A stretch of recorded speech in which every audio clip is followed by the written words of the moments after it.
गजपति जिले में कृति छात्र छात्री को संबर्धना उत्सव अनुष्ठित।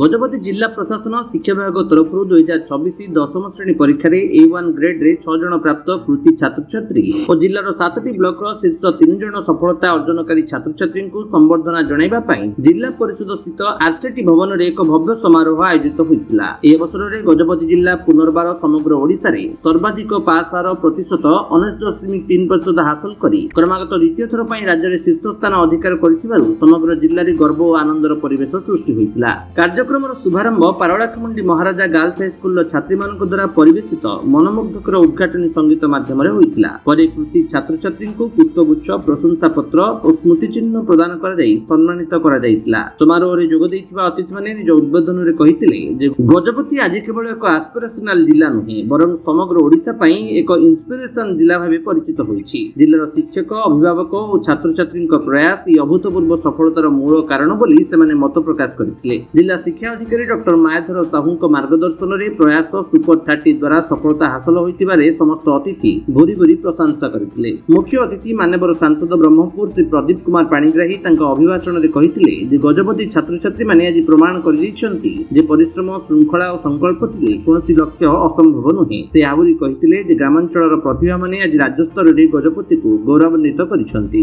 गजपति रेणुबाला बेहेरा रिपोर्ट विश्व विजयी न्यूज ओडिशा।